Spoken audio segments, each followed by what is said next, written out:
For activity 2, the protein test, again you're going to start by adding 5 milliliters of distilled water to each tube, as I have done.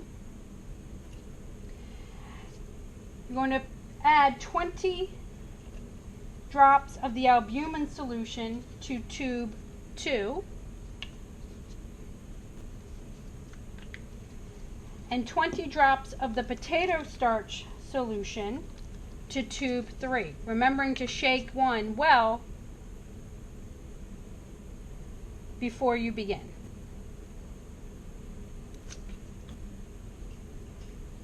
Then you are going to add 20 drops of the Biuret reagent to the test tubes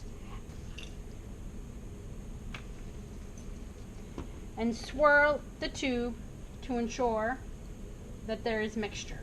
You're going to do this for tubes A1, 2, and 3, and observe the tubes closely for 30 seconds and record any changes in data table 2.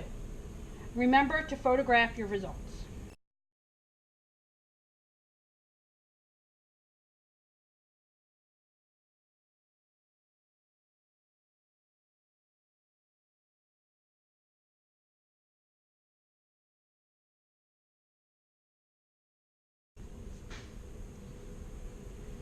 For activity 4, modeling gastric digestion of protein, you're going to use 4 test tubes, labeled 1A, 1B, 2A, and 2B.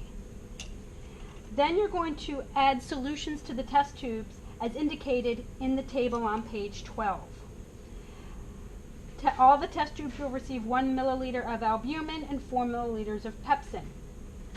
1A and 1B receive hydrochloric acid, 2A and 2B receive water.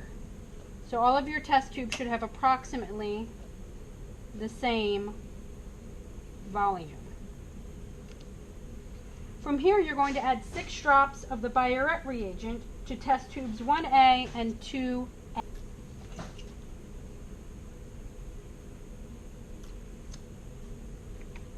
Tap and swirl the tubes to mix them completely. Record the color of the contents in data table 4.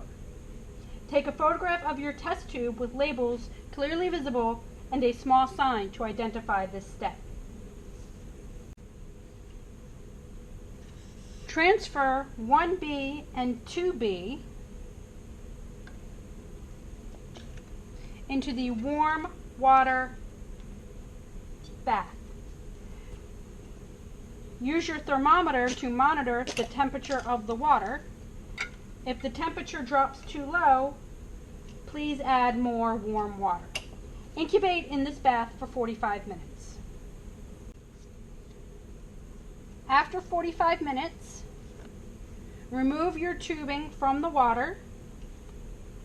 Remove your tubes from the water, and then add 6 more drops of Biuret reagent to tubes 1B and 2B.